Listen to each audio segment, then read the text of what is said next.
After 3 long years, Deltarune Chapter 2 has been released for free. What a nice treat.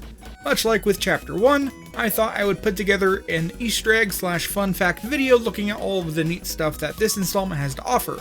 Big thanks to my viewers who submitted their suggestions via community post to help make this video possible. Also, just like with Chapter 1, there will be spoilers, okay? Okay. So this time around, we pick up the morning after where we left off. If you remember, Chris ripped out their hearts and threw it in a cage before brandishing a knife. It seems that Chris was getting a midnight snack because Toriel found their knife in an emptied pie tin. Very spooky. While in the bedroom, we can check our brother's computer to find a folder called Epic Games Stuff, with a poorly drawn final boss design of a creature with giant rainbow wings. How familiar. When heading downstairs, we can pop into the bathroom and check the sink, to which we get the line, "It's not yet time to wash your hands," which becomes way more sinister once we've seen the sequence at the end of this chapter. Also, shoutouts to Cheriel.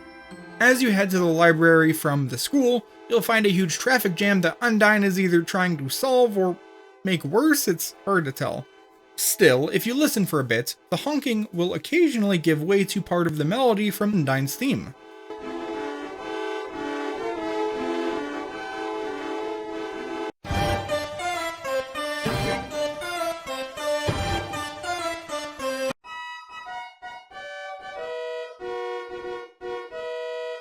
Jumping forward, this chapter is focused around the dark world within the library's computer room. As such, there is a running theme of the internet and, to a lesser extent, video games. Partway through and at the end, the fight against Queen is a neat homage to Punch-Out! Also, when you complete one of the puzzles in the Queen's mansion, Beardly angrily says that you're cheating, just like when you wave dash, referencing Super Smash Bros. He must be a fan of the series because Noelle's father, Rudy, mentions Beardly's theorem of the inequality of children's fighting games. Also, he looks vaguely like Falco and is dressed like him too. There's probably a bunch of gaming references, but I'll instead jump to the dances seen during the Sweet Cap and Cakes boss fight. Or I'll say dances like Five and Susie dances like Linus, both from A Charlie Brown Christmas. Chris is performing part of the traditional Ukrainian hopback dance, which you might recognize as the Kazatsky kick from TF2. I probably said all of those words wrong. Next, here is an odd scene you might find interesting. When going through the city with Noelle, or perhaps later on when you can backtrack, head south in this area with long stretches of road. You'll find a path to the left with warning signs on the walls depicting a dog. Continue and you'll witness Chris get brutally unalived by Toby Fox.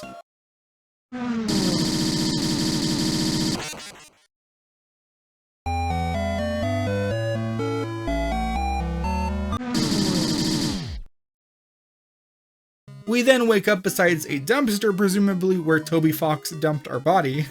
And while here, we can check the corner and we'll get moss with a triumphant jingle. Our title becomes Moss Finder, and you actually eat the moss together with Susie. Okay then. If you check the tree graffitied onto the wall, it says that there is a room between. If we take the hints and go back and forth repeatedly through the screen's position, we will actually find ourselves in a different room, eventually. It took me about like 30 seconds of trying. Follow this path and you'll come to a tree. Check behind the tree to find a man. Say yes to the man to get an egg. And then, there was not a man. Neato. Now let's talk about this chapter's resident weirdo, well, one of them, specifically Spamton G. Spamton, who you run into while trying to clear up a traffic jam. After you've dealt with him, he tells you to visit him in his shop in the trash area closed for repairs, aka Trash Zone. This can be done by utilizing the fast travel doors that activate once reaching the entrance of the Queen's mansion. Head to the west of Trash Zone, and through this door to access Spamton's very functional store. Talk with him about our deal, and he'll basically say that you must go to the Queen's basement and retrieve something so that he can be a big shot. To unlock the way there, we get a key gen. Now before we can access the basement with our key gen, we first need some help. Specifically, While going through these cyber fields, you'll find a hacker wearing sunglasses with a head shaped like a cursor. If you find his 3 blue check marks located in this chest to the east of the hacker, in this chest atop one of the 3 teacup rides, and as a reward for spelling out whatever that is, speak to him again and it'll recruit him to your town. And he'll also say that perhaps our cyber paths will cyber cross once more in the mansion. Of course, we do cross paths again, finding him in a room on the first floor. He wanders left and right looking for a back door. Watch his head, and when the cursor turns to a finger, click on the object it points to. This opens a door back to the hub as well as the path forward, which we can unlock using the keygen. Then Chris, by themselves, heads down into the basement. Make sure to then save because this next part is perhaps the hardest challenge in the game. Head all the way to the west and take the teacup ride down. Click this thingy to unlock the force field and then get back in the teacups. Get ready because on the way up is said challenge.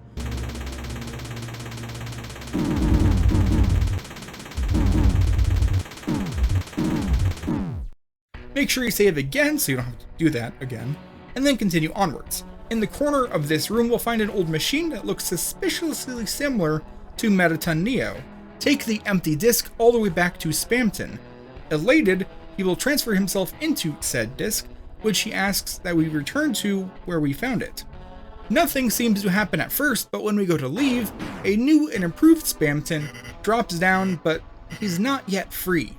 To achieve true freedom, at least according to him, he needs our soul. Thankfully, Susie drops in to save us, and what follows is this chapter's secret boss fight with a very awesome soundtrack.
But alas, he cannot be a real boy. Still, he lends us his strength in the form of the Dealmaker, some fashionable glasses that also increase money gained, and a Shadow Crystal, which is used somewhere for something, probably. On the way out, Susie tries to talk about what just happened, and notice that something about Chris is off, as if they're troubled. When I answered yes, Susie describes Chris as having said it being strained. I'm sure there's some serious lore implications from all of this, but that's a bit outside the scope of this video.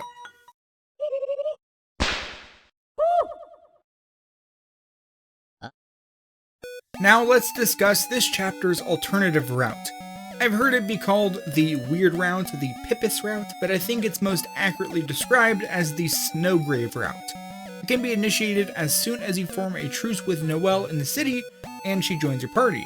Immediately, you want to start backtracking towards the Trash Zone. From now on, you need to fight every enemy you see and force Noelle to freeze them using her Ice Shock. Ice Shock requires at least 16% TP, which is exactly how much you get by defending as Chris each turn. Once frozen, the battle is over and Noelle gets stronger, and the enemy is left frozen in place permanently.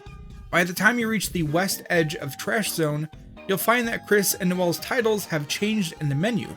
At first, they were Tactician, commands the party by axe sometimes, and Snowcaster, might be able to use some cool moves. Now, they are Leader, commands, and Frostmancer, freezes the enemy. Getting to this point and checking Spamton's locked door yields this short interaction.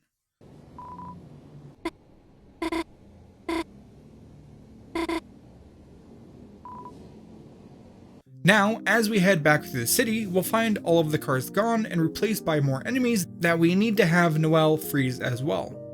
Once you reach the first annoying mouse room, try to leave without Noelle repeatedly until you can say proceed, and then it forces Noelle to rush through on her own, to which she comments that Chris is being quite bossy. When we get to the Ferris wheel advertisement, there is an unsettling interaction that we can play out. Answer, I will ride with you, to which Noelle playfully declines, because apparently Chris is quite a prankster, you know? Then state, Noelle will ride with me. Again, Noelle comments to herself about how there's something off about Chris. Head to the right and talk to the shoe seller. When he offers dating shoes, answer we're something else, to which Noelle will quietly dissent, and the guy will then offer divorcing shoes. When you try to leave, he'll speak up and offer a freeze ring. Say that you'll get it. The price of the ring will be however much money you have plus $1, so you can never afford it.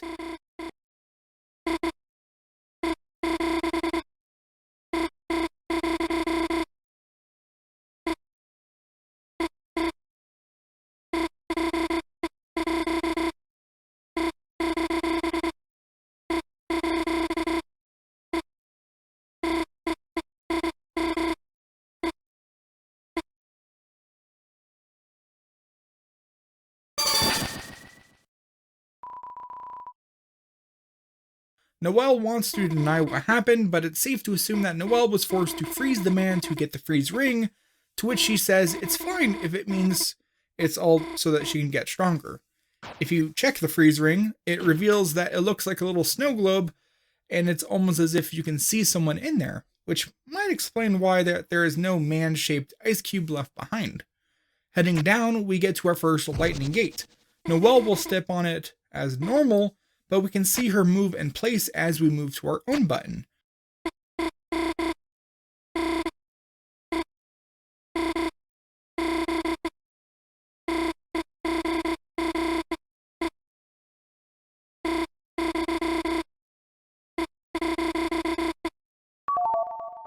Continuing on, there are more enemies to freeze, but you'll eventually find that they now run away once spotting our team. As we reach this next section that used to contain a bunch of cars, and instead just has a bunch of enemies, head southwest to where we encountered the Toby Fox hit and run in the normal route. This time we'll go straight to the dumpster to find Spamton, who will state a number, which is how many enemies remain to be frozen. If you're on the right track, at this point it should be 4. Head onwards, and at the second annoying mouse room, again keep saying proceed. Proceed, proceed. Noelle will be backed closer and closer to the lightning gate. Again, the screen goes black and she freezes the whole puzzle. Noelle excuses this as Chris just helping make Noelle stronger. Freeze the next 2 mice encounters, and then at the third and final annoying mouse room, Noelle will take the initiative and freeze it herself.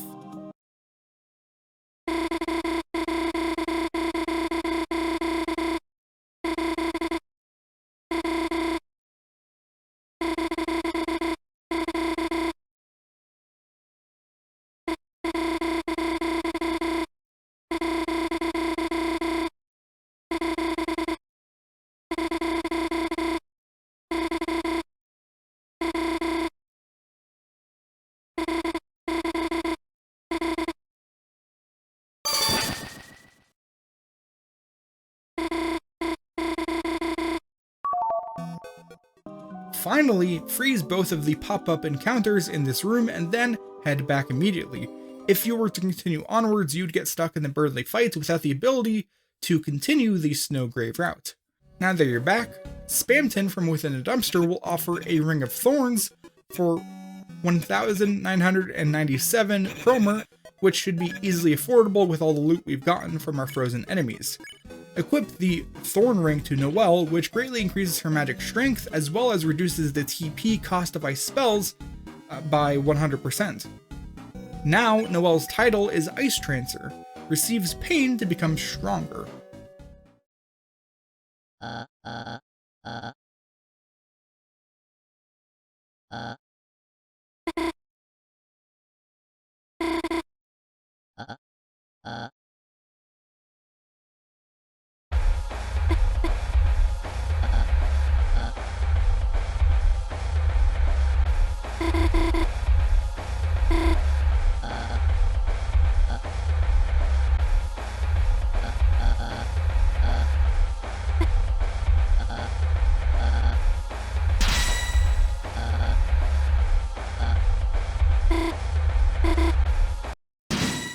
Defend and gather TP until you reach 100%, which shouldn't take very long. By the way, I should note that apparently, during this fight, if Chris falls unconscious, Birdly will call out to Noelle and tell her to come back over here. But Noelle can still hear their voice, presumably talking about the player giving them orders. Tell Noelle to use Snow Grave, a new spell that has just appeared, which requires 100% TP. Note that this spell is marked as Fatal.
Now, we are truly locked into the Snowgrave route. The way forwards and back are locked with cones, and there's nothing that can be done about Birdly, so head up and follow the path into a manhole, which takes us directly to the Queen's Mansion. In the mission, we find that Rule Card has been statuified, and checking our inventory reveals that Lancer has also turned to stone by now. The distraught citizen reveals that the butlers has been trapped in the cafe, and the Queen is nowhere to be found. As such, a strange force has taken over the mansion, which we quickly learn is Spamton. Heading to the basement door, Spamton tells us to hold on while he's changing forms and thanks us and Noelle for helping him live big. In the mansion, all of the paintings now resemble Spamton, and the large ballroom that we must cross is filled with blue pippis, hence why some call this the Pippis route. At this point, I don't think it matters whether you fight or spare the enemies, but just keep moving on until you reach Noelle's room. Susie will head inside and presumably have the same interaction that we saw during the normal routes, but this time there's no cutaway. Ralsei asks us repeatedly if you're wondering what's happening in there, as if they're hoping that the camera would pan away, but it never does. Onwards, we run into the Queen, who is feeling less than stellar. Noelle is in no condition to assist her now, and she couldn't find that bird guy anywhere. Queen enters her mech, but before we can initiate our big crazy battle, Ralsei confronts her, explaining what the roaring is. Having learned the truth, our meme queen backs down immediately. Susie heads back to see Noelle, and Ralsei speaks with the Queen about moving into our castle town. As such, Chris is forced to go steal the fountain themselves. We get one save point and a vending machine that sells CD bagels, which you definitely want to stock up on if you're otherwise empty like I was. At the fountain, Spamton Neo drops in to thank us for helping him take over the mansion, city, and thus the world. Then it's boss time. This encounter is much like the original Spamton Neo fight, but we only have Chris. Luckily, We do have 2 new abilities via Act, one that deals 2 times damage and the other which heals Chris for 120 HP. It is a tough fight, but even with subpar equipment, I had a bounce blade and a pocket full of bagels, it's doable. I found it easiest when I was focused on defending and dodging to build TP and then utilizing X-Slash and Fried Pipis when applicable. When he drops to 10% health, he'll change up his strategy, reducing his damage but greatly increasing his defense. Don't bother attacking, but instead use Act to call upon your friends. Chris calls for Rouse, but there is no response. Chris calls for Susie, but there is no response. When we whisper Noelle's name, the screen goes dark and Noelle presumably freezes Spamton Neo there and then, killing him. With that, the fountain is sealed and we all appear back in the computer room in the library. Noelle's dialogue is different this time, describing her dream as a nightmare, and despite trying, she cannot wake up Birdly.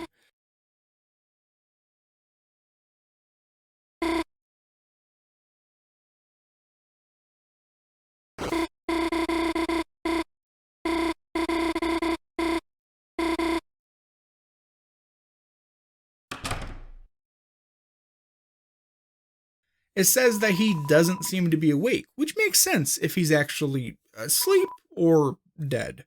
Before leaving, if you check the closet, it says that a large person could easily fit inside.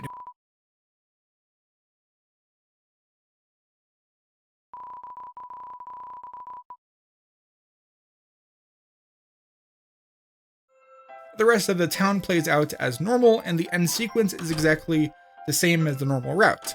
What's different is the hospital. Noelle is again visiting her father, and they're playing a game together. In the normal route, there is a playful back and forth between Noelle and her father. He suggests using Fire Shock against the boss, which doesn't work, and Noelle wishes that she could use healing magic in real life so that she could heal her father. It's very sweet. This time in the Snowgrave route, Noelle has definitely been affected by her time in the Dark World, suggesting to use Ice Shock against the Ice Palace boss, and refusing to give up control.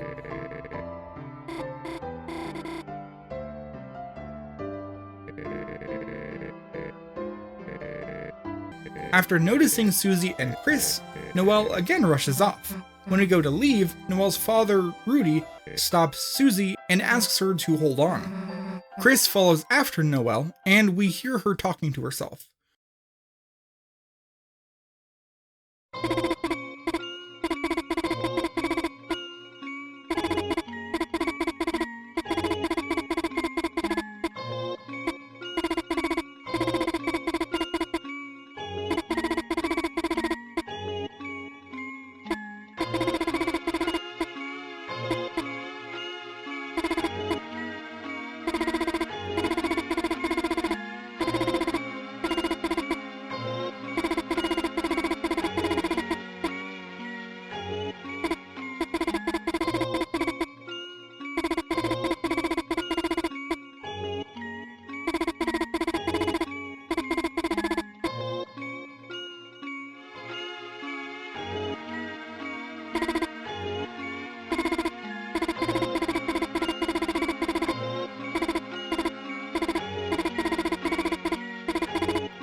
And yeah, that pretty much concludes the Snowgrave route. It was a lot, and I hope I covered it properly because I feel like this will have some serious implications for the chapters going forward.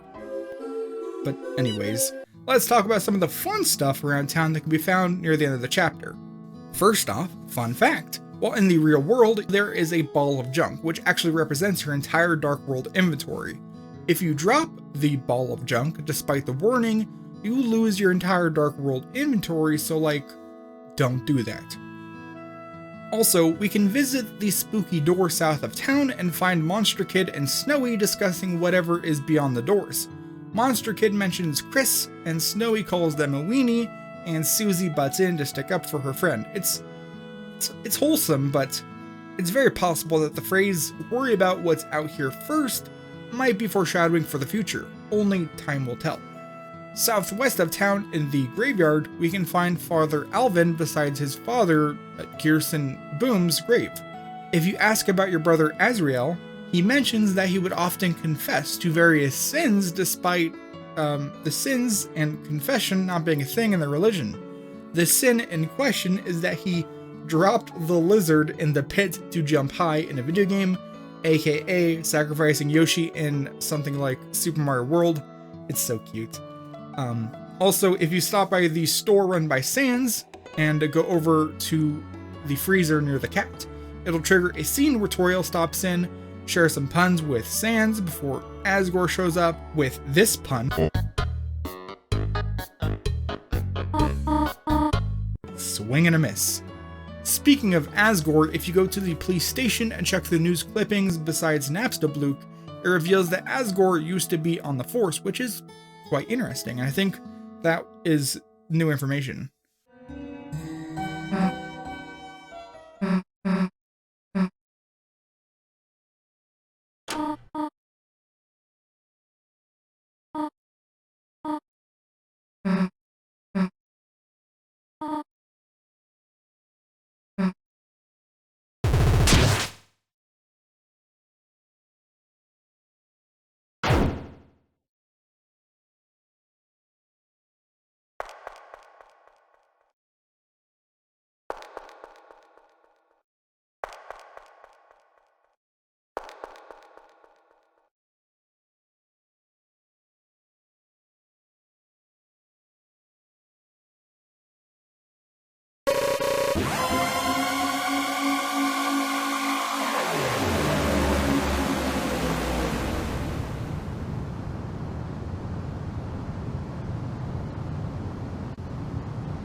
Well, I wasn't trying to end the video, so I hope that works. Thanks to my channel members for their support, and a fountain-sized thanks to Pseudonymous, Achilles Rhodes, and Captain Crayfish for being super fans. I had a lot of fun making this video, and I hope you had some fun while watching. If you're interested, I got a couple more Undertale videos you could watch, or various other things. Subscribe if you want to, and not because a disembodied voice within your soul tells you to. Also, have a nice day. Bye-bye.